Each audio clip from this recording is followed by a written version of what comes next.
to St. Matthew's Parish in Windham, New Hampshire. My name is Ron Burke, and I'm filling in for Mike Mervos tonight, who's celebrating his 25th anniversary down in St. Martin. I hope you're having a great time. I am a member of the Knights of Columbus, but I'm actually a member of the Salem Council. So that enables me to congratulate our brother Knights here in Windham for putting on this great program. It recently won the #1 award for the state.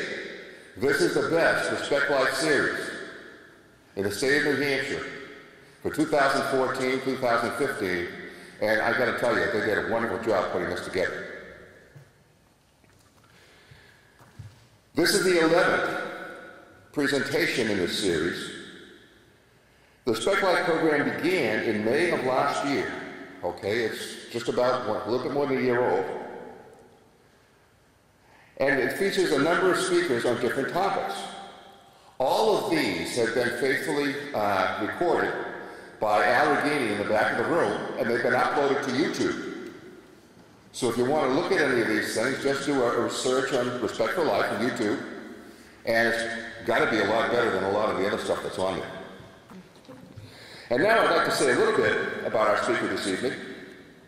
He received his PH.D. in History of Religions and Religious Anthropology and S.T.D. from the Institut Catholique de Paris in Moral Theology. Something tells me he must speak French very well. As a moral theologian, his research areas include medical ethics, sexual ethics, general ethics.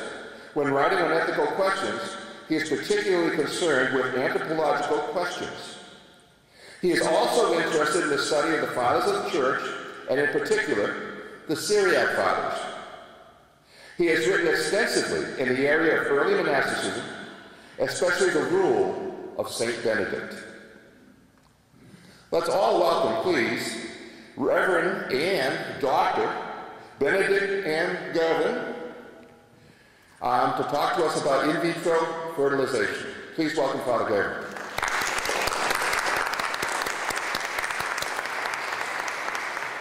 Good evening. I'd like to thank the Knights for inviting me to participate in this program.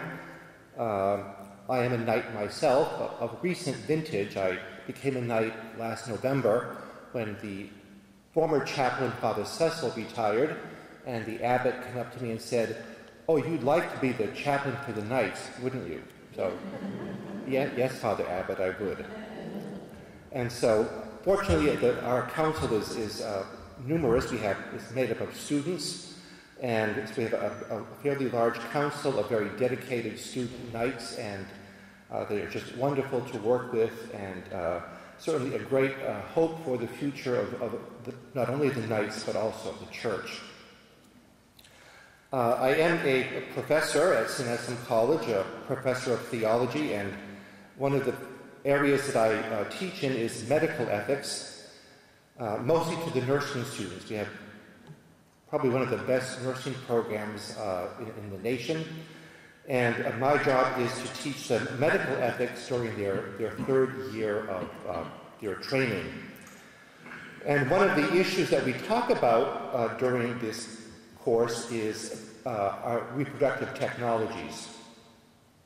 Reproductive technologies skirt two worlds, the world of sexual ethics in one sense, but also the world of medical ethics, because it is a medical procedure as well as being something tied to human sexuality. Tonight I'd like to speak about one particular method of reproductive technology, which is called in vitro fertilization and embryo transfer. That is the official name of it. Very often referred to as IVF. This is one of several technologies that are used to help a couple achieve a pregnancy. The others are things like gamete intrafallopian transfer, called GIFT, zygote intrafallopian transfer, called ZIFT, and intracytoplasmic sperm injection. I guess you do that with your martinis over a cocktail hour or something. None of it sounds terribly romantic to me, okay? But So those are some of the major technologies used today. The most popular one, of course, is in vitro fertilization and embryo transfer. I have had even members of my extended family who have made use of IVF to have children, and they have two beautiful children who are now in their teen years, whom I baptized. And so the first thing I want to say about these reproductive technologies is that they do nothing to the status of the child, him or herself. The child, sometimes referred to as the test tube, the baby, whatever, the child, of course, is fully human, is fully a member of the human race, is a child of God by virtue of his creation, and if Catholic or Christian, then an heir to the kingdom by virtue of baptism. So if the parents have a child by using these technologies, this in no way reflects on the child thus conceived.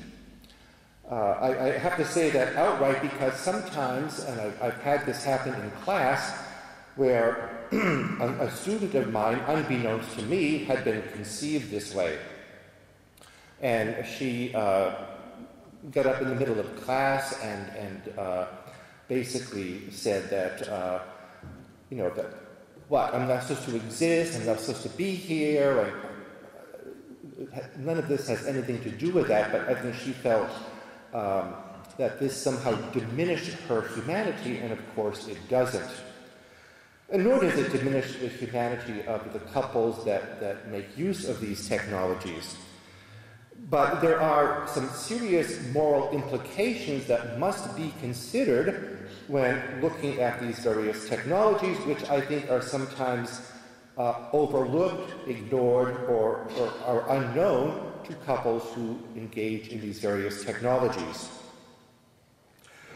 So the first thing then is, as I said, is that in vitro fertilization and embryo transfer is probably the most often used technology.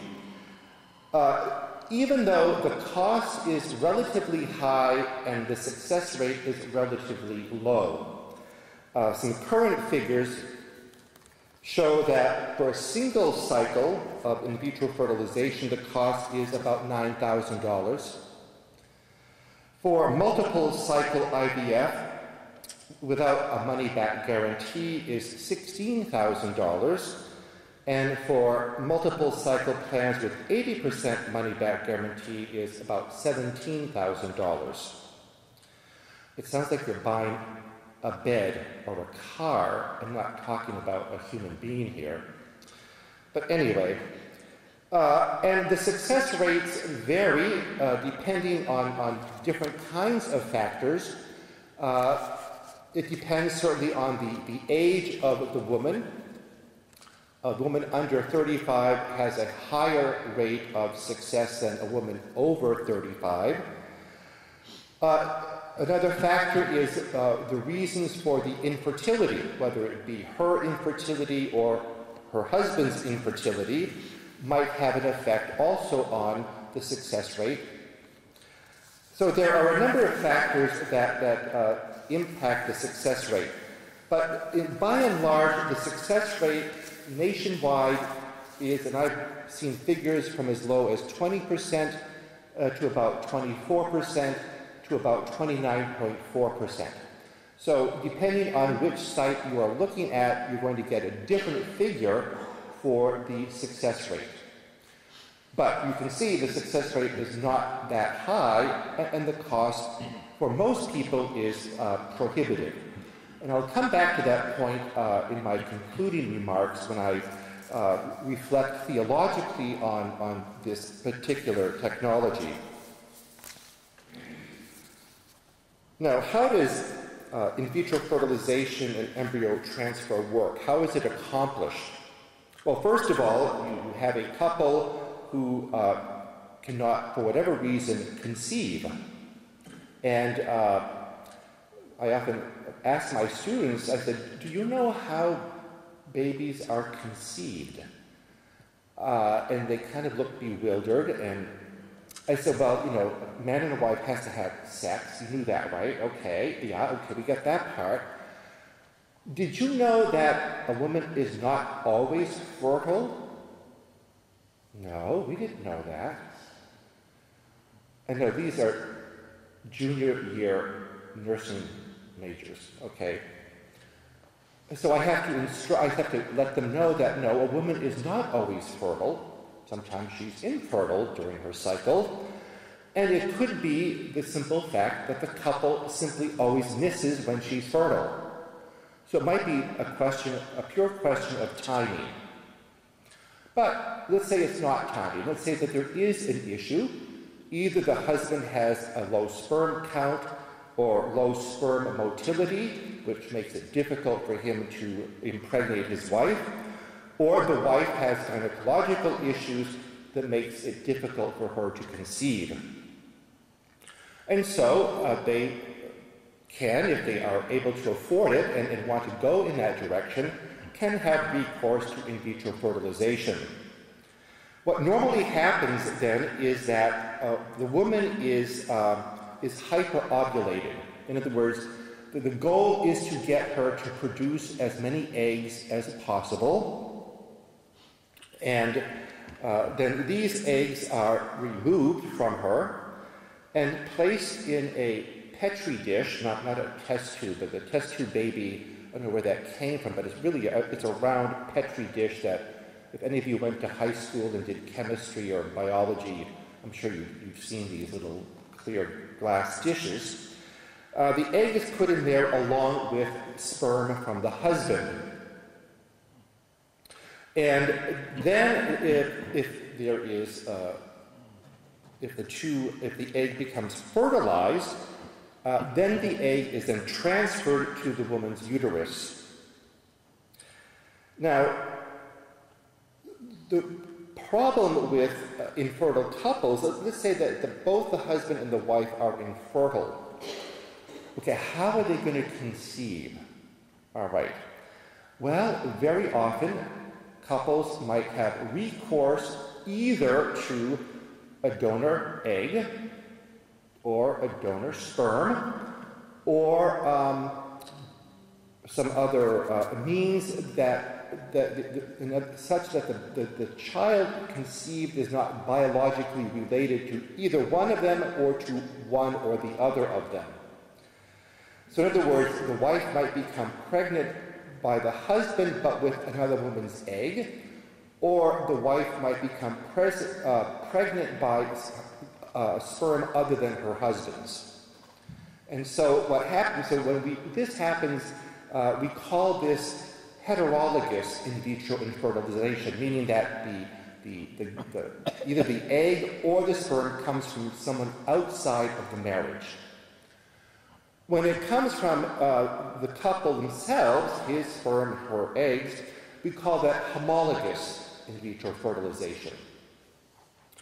Clearly, heterologous in fertilization has very serious moral problems with it. What it does is that it introduces into the marriage another flesh, namely the anonymous sperm donor or the anonymous egg donor. And so the exclusive right that the couple had given to themselves to have children when they got married has been violated. In other words, when a couple gets married, they're basically saying to each other, I give you and only you the right to have my child. Not to another person, not to donor X, donor Y, but to you and you alone do I give the right to be a father or a mother. That right is exclusive. So when you talk about the marriage vows, and you say that you're going to be faithful to your spouse, and that your relationship is going to be exclusive, that is not confined to having sex. That also extends to how you get pregnant. And so if you are being impregnated by donor X or by a Y, that has introduced, as I said, another flesh into that relationship by which you had become one flesh, right? That is a rather significant moral problem. The other issue that surfaces very often when we have heterologous in vitro fertilization is that it introduces a dissymmetry in the marital relationship. In other words, let's say the husband is infertile and the wife becomes pregnant by donor sperm, anonymous donor sperm. He is not the father of the child, she is the mother, and some other man unknown to either one of them is the father, the biological father. They no longer stand in a position of equality with respect to that child. The same thing if it's the wife who is infertile and you have a donor egg, she may carry it, but she's not really the biological mother. This other person is, and that will create a dissymmetry between her and her husband. It's very difficult for couples, marriage is already difficult enough, without introducing into the marriage this added strain of this dissymmetry that exists between the parents and this child. It also leaves people with the impression that sperm and eggs are neutral. That it's like any old nut and bolt will do. Well, no. Sperm and eggs contain our DNA, which is unique to each one of us. It's not like one size fits all. And so when we have a couple that has donor sperm over here or donor egg over here, we're talking about that person who donated it is now part of that relationship, even though you may never meet the person. There's that child that you will have together will never know his or her parent, their medical history, their family background, etc. When you and I go to the doctor, right, what does our doctor do? He takes our medical history. Okay, what is the medical history of your father, of your mother, of your brothers, of your sisters, of your grandparents? Well, most of us, I presume, can give that information.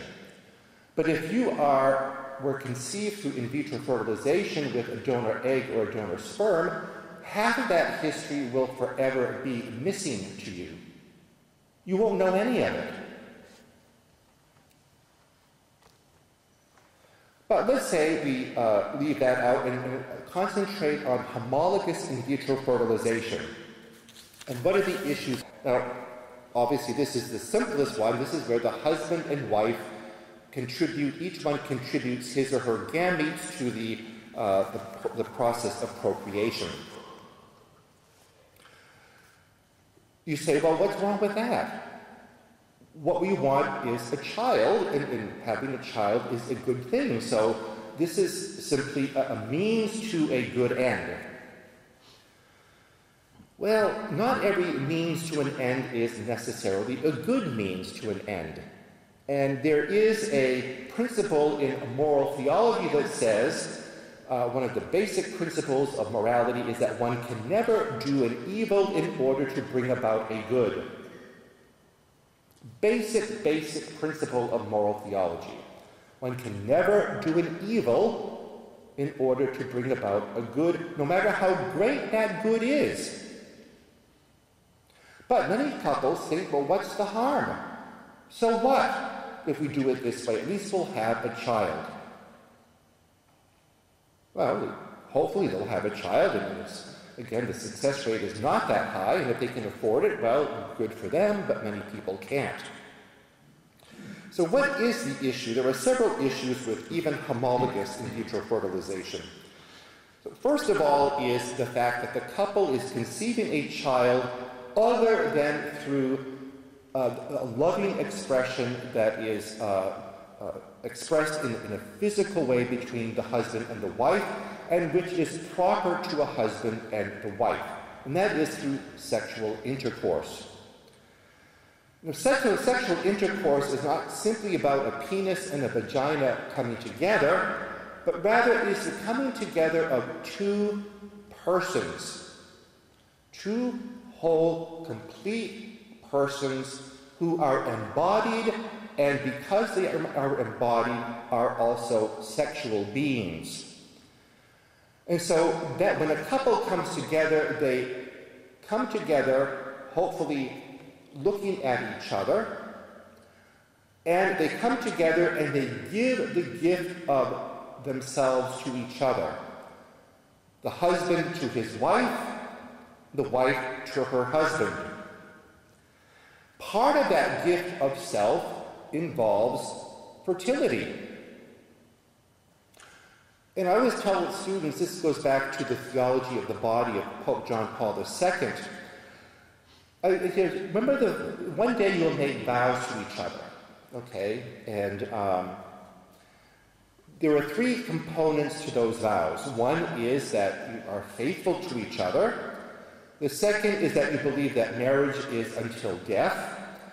And thirdly, that you will perform those acts that are apt for procreation, meaning penile vaginal sex. And so when you either contracept or when you use a technique like in vitro fertilization, in one sense, you're without saying it out loud, you're really saying, guess what? Remember that promise I made to you on June 5th, 1986 at St. Matthew's Parish?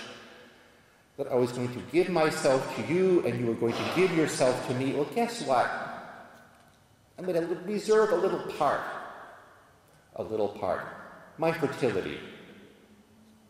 Either because I contracept or because we're going to use some other means by which to get pregnant. And so what happens then is a life is brought forth not through the loving marital embrace of the couple, but through technology. And mind you, this is not a slam against technology. Technology is wonderful. But technology can also be dehumanizing. Right? Technology is meant to serve us. We are not meant to serve technology. Very often it might seem that way, though. But listen to the language again from these various sites that are fertility sites. Let's see here. Oh yes, here's one.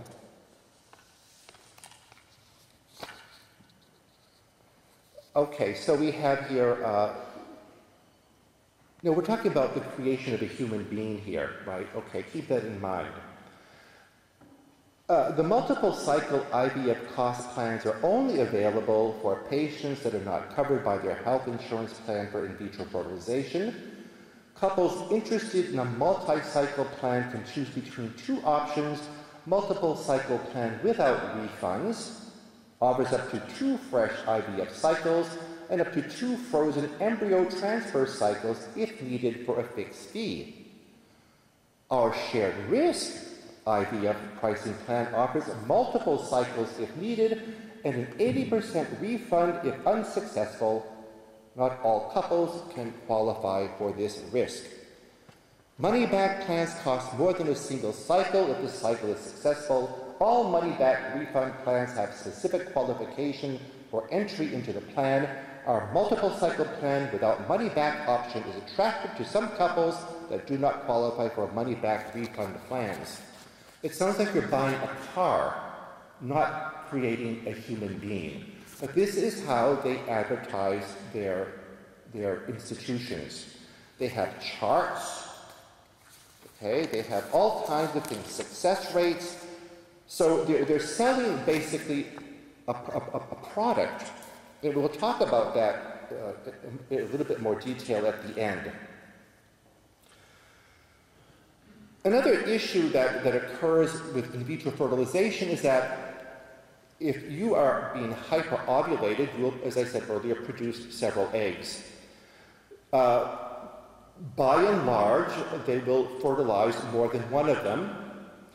And so you might have 1, 2, 3, 4, up to maybe 8 fertilized embryos transferred into your womb. Remember Octomom? Right? She had 8 that were transferred, they all took.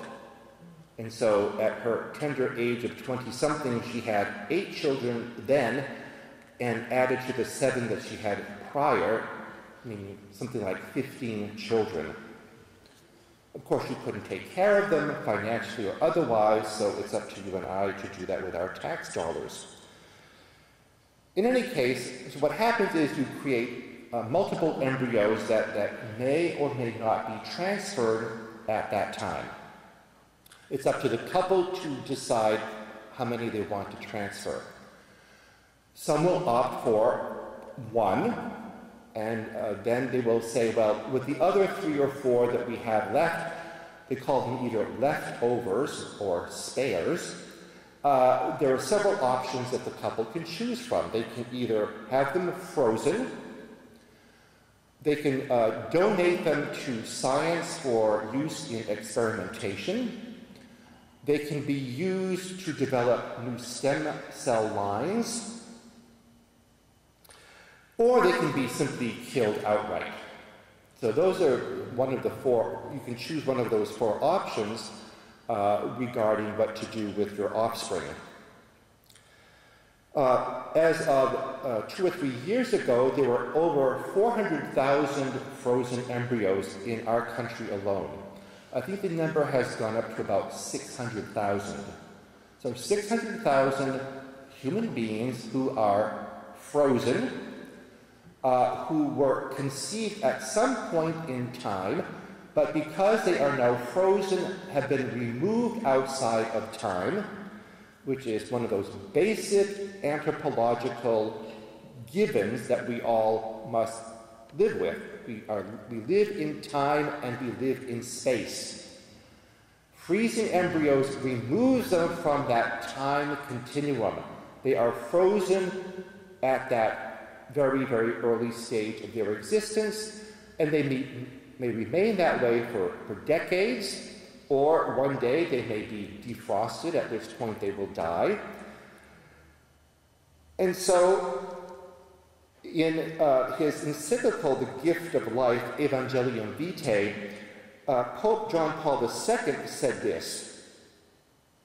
He says, life and death, and he's talking about these various reproductive technologies. He says, life and death are subjected to the decision of man, who thus sets himself up as the giver of life and death by decree. This dynamic of violence and domination may remain unnoticed by those very individuals who, in wishing to utilize this procedure, become subject to it themselves. In other words, when a couple decides to use in vitro fertilization, they do it because they want to bring forth new life. But the great irony is that in doing so, they also kill life, or have life frozen, or sometimes even given to another person. In other words, you can say, if both the husband and the wife agree, you can have your embryo that is now biologically yours, right, husband and wife, okay, this is your child, you can now give this to another couple who can't conceive, and they can carry that child, and that will be their child. It's such a strange world in which we live, as if human beings were property that could you simply hand off to you, or to you, or to you, with absolutely no concern for the personal identity or dignity of that child. And we do this very often without a thought. Why? Because I have my child, I don't care what happens to the rest of them. There is a certain crassness, I think, that even though couples are very happy to have children when they get them this way, and are probably very loving parents, etc., there is a crassness that seeps in when you take upon yourself the role of being the master or the mistress over this other person's life. either to have it killed, to be experimented upon, to be frozen, to be given away, as if it was your right to do whatever you wanted with this life that is a gift from God to you. But I'm afraid that that crassness is part of the larger cultural picture in which we live, where abortion, of course, is legal in our country almost until the end, in some cases even after birth, okay? That has created, I think, a crassness in people. I think the use of contraception has created a crassness in people because now they are free to do with their bodies what they want, when they want, with no regard for any consequences. In other words, we have separated the whole notion of human sexuality from the notion of human procreation. And now human sexuality then is simply one more pleasure in life that we can enjoy, and best without any of the consequences that come with that. Okay? And that's why we have issues today like homosexual marriage, right? If marriage is not about procreation, if it's only about love, pleasure, etc., then why not two men? Why not two women? Why not a woman and a dog? A man and a chicken? A woman and a tree? It's all about relationship, love, pleasure. All right. Anyway. Next, I just want to consider some theological, larger theological issues that IVF and other reproductive technologies raise. So I'm going to step back in one sense from the precise technology of in vitro fertilization to take a look at some of the larger issues that it raises. And I'm going to entitle these sections Opportunities and Risks. Okay? So first of all, the positive side of all of this. Yes, there are opportunities to be had using reproductive technologies. It allows otherwise infertile couples or couples who have difficulty getting pregnant to conceive. I've known, in both my immediate family and my extended family, and I'm sure you do as well, very loving, worthy couples who simply, for whatever reason, cannot get pregnant. Okay? And it is a cross that they carry. Some carry it better than others, but it is a cross, nonetheless, that they didn't ask for, that they don't want, and so they try to do something about it. And certainly I've been I baptized two of my cousin's children who were conceived through in vitro fertilization. Wonderful children from loving parents. And so I don't want to paint these people as players in the devil's playground, okay? They're pretty much normal people like you and me who desire to have children and yet, again, use bad means to a good end. And sometimes without even realizing that they're doing this. But because of the negative the negative factors that come when we use in vitro fertilization, there are moral risks involved as well. And these I just want to raise by way of for something to think about. What are some of the risks? All right, the first one is this. Reproductive technologies are more often than not the privilege of wealthy nations and of well-to-do couples. You heard what the costs were. $9,000, $16,000, and $17,000. Maybe you're all from the kind of financial background that would permit that, but not many couples do. And so this kind of technology is really reserved to people who have extra cash on hand to be able to pursue this, unless they can afford, if there is available insurance to cover this, and if you can afford the premiums for it. And so at a time when we are doing the impossible to have children, spending money, using very sophisticated technologies, at the same time as we are doing this, Western society is aborting approximately 1 out of 6 children. You have to ask yourself, what are children to us? Are they a commodity? Are they our path to happiness? Are they there to fulfill us as a woman or a man? What are children? If we spend all this money and have recourse to all of these sophisticated techniques to have them, over here and over here, we abort 1 out of 6 million a year. Doesn't sound like we have much respect for the children, does it? It doesn't to me. At the same time, we have millions of children throughout the world who suffer from hunger, abandonment, and neglect. What about them? Right? Well, we want to have our baby, right? Our genetic code passed on. Yes, if God grants you that gift, well and good. But if he doesn't, will that freeze a person's heart so that he can't accept a child who is hungry, abandoned, neglected?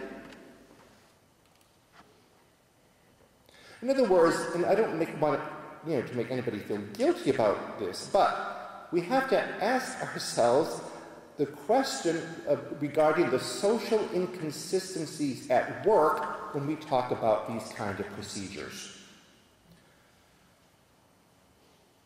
A second point that I'd like to make is this, that at least in our country, the United States of America, it's different in Europe, but here at least we have poor or inadequate controls over science and technology in general, and over science and technology regarding reproductive technologies in particular.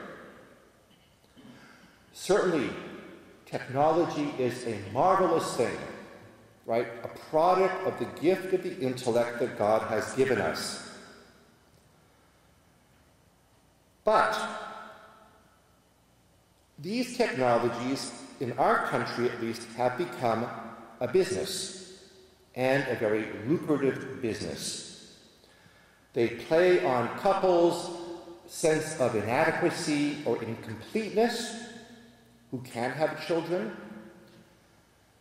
and so they can sell a product. You can become a parent. You can have a child. Look at our stats. Look at the big advertisements here. What happens then is that it seems that science, which is meant to be our handmaid, our servant, we have come to a point where now we have become the servants of science. And I think scientists kind of like that, right? And you think of some of the experimentations that they're trying to do, cloning human beings. It's almost idolatry for a scientist to engage in such a practice. That they can think that they can create someone who is exactly like you so that they can use that person's organs for you. Right? So if your heart fails, well, gee, you have your clone over here, we'll take his heart. Bad liver, we'll take your liver. It's almost an Orwellian world that these scientists imagine. A third issue regarding reproductive technologies is the tendency to believe that we have a right to have children. and to make of children objects to satisfy our desire to be parents. Certainly, being a parent is a wonderful vocation. It is a vocation that comes with the marriage. But children can never be a right. A thing can be a right. I have a right to my privacy, I have a right to my house, I have a right to my good name. Fine. We can't have a right to another human being. Human beings are not objects over which we can have a right. They are a gift, one of the greatest gifts and blessings of marriage, but they are a gift. To act otherwise would be an offense against the dignity of the child. Again, Pope John Paul II states in Evangelium Vitae that the child has the right to be the fruit of a specific act of the conjugal love of his parents. And he also has the right to be respected as a person from the moment of conception. Those are rights that the child has.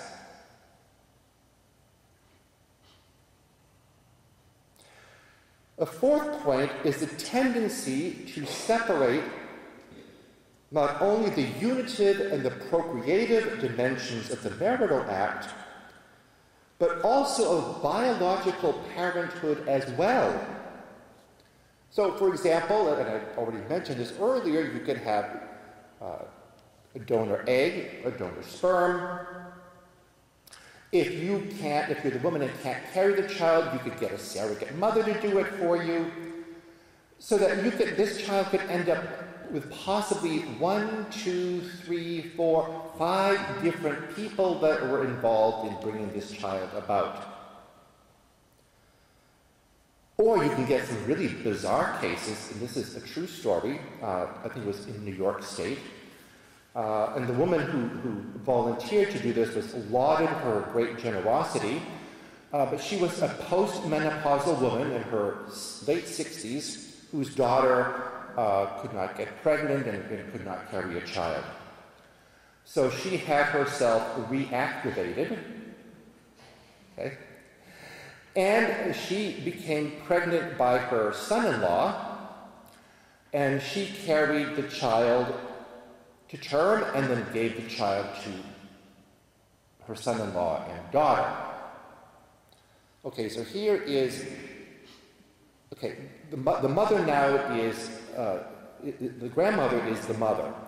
The daughter is who's now the wife of the husband, is the sibling of this child. Her husband is the father of the child. Well, you can see where you can get into all kinds of problems, right?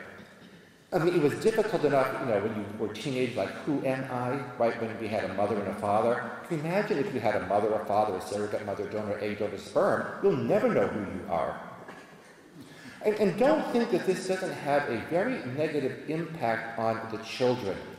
And I think we tend to overlook this or forget about it or don't consider it seriously.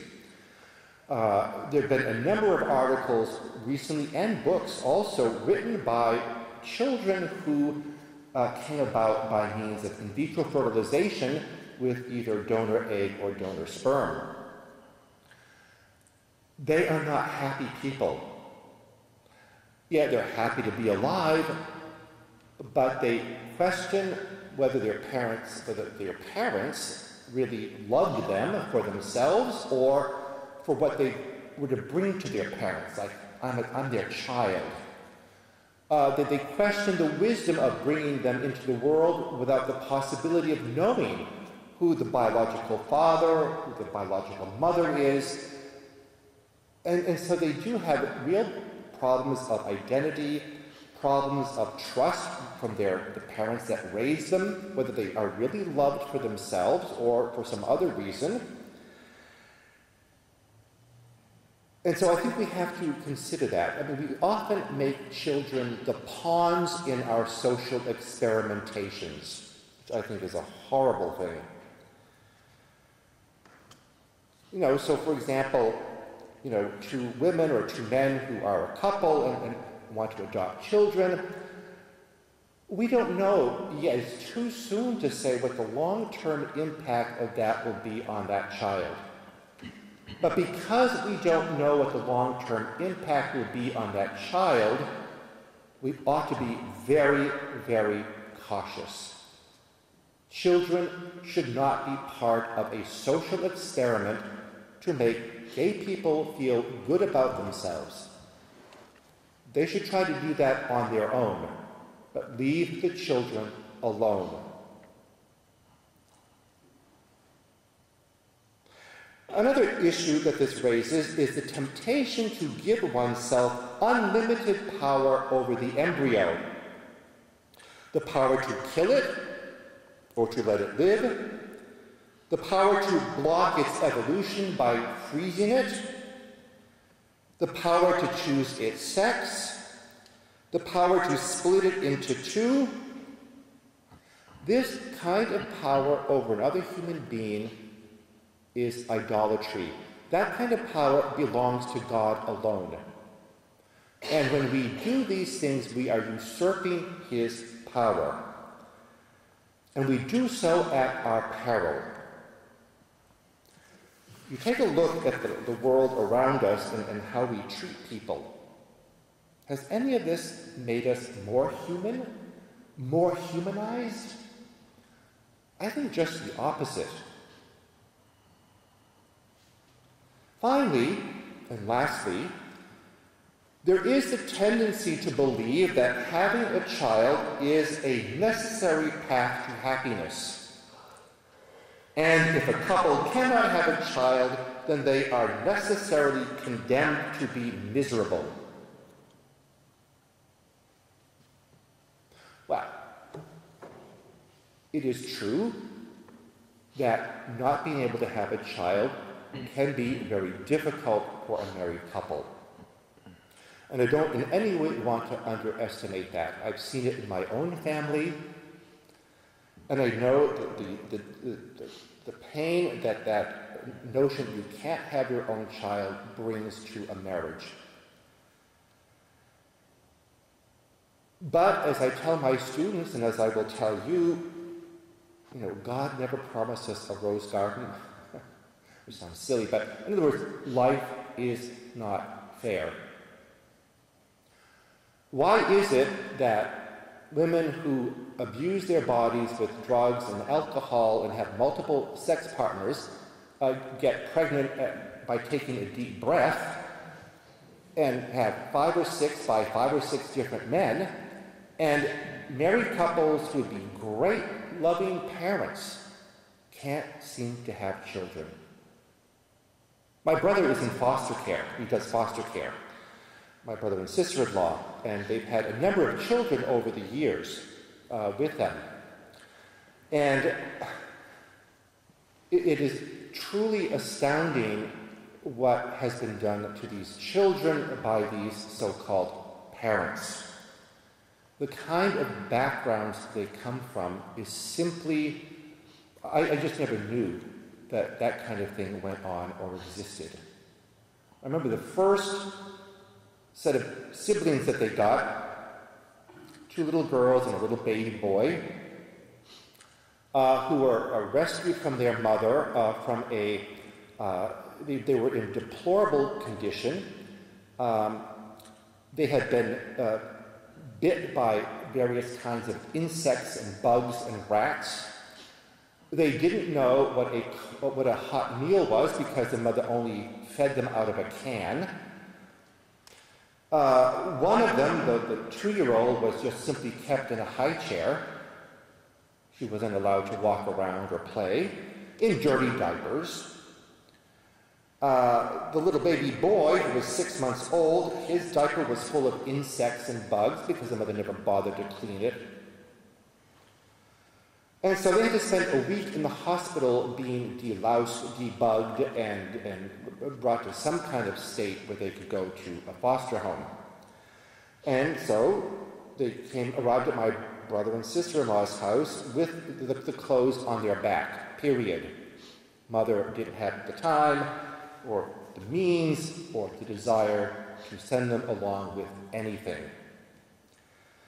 And, after a while, they at least the one that was the oldest one was 6 years old, you begin to hear a little bit about their stories. And I must confess, I had to leave the house sometimes. I simply couldn't believe that this could happen to people. And really that these children are almost ruined before they even have a chance. 3 children, 3 different fathers. The fathers all in prison. The mother, the grandmother, the aunt abuse these children sexually, emotionally, psychologically, physically, took photographs, took videos. These are children who are 6, 2, and 6 months old.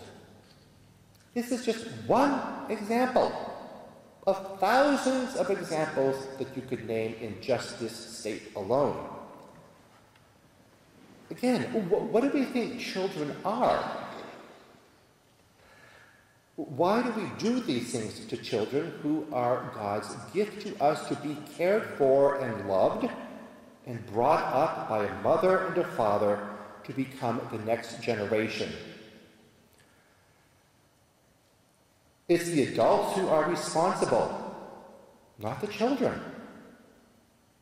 See, we are adults, and so we have choices to make, and we are responsible for those choices. And when we make bad choices, we are responsible for those bad choices. And so we ought to be very careful about what we choose to do, especially with those who are the most innocent, the most weak, and the most vulnerable among us.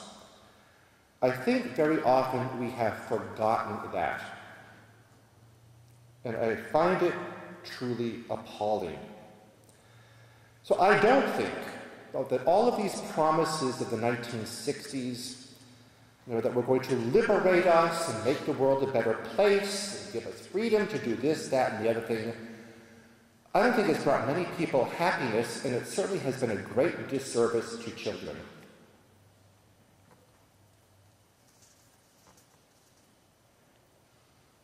I'd just like to conclude by saying that we've come a long way from the kind of innocent-sounding, kind of technologically precise language of in vitro fertilization to talking about some rather significant social issues that these kind of technologies point to. Okay? Because we don't do these things for no reason. We do them for a reason, and it comes from a certain mindset. That we think it's all right to do these things bespeaks a lot. It says a lot about who we think we are and what we think we are doing or that we have the right to do. And I think what we all need is, to give God back what is His, and to, as St. Benedict says, it's his most important virtue in chapter 7 of his rule, is to learn a whole lot of humility regarding who we are as human beings and what role we play in the lives of others, and especially in the lives of the most vulnerable among us.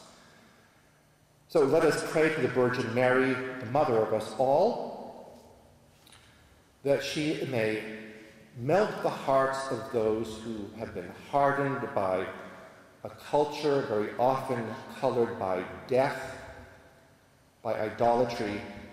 Let us ask her to soften their hearts, to soften our hearts, that we may see in children the image and the likeness of God that we share with them, and that we would want for them what we would want for ourselves. Hail Mary, full of grace, the Lord is with thee. Blessed art thou among women, and blessed is the fruit of thy womb, Jesus.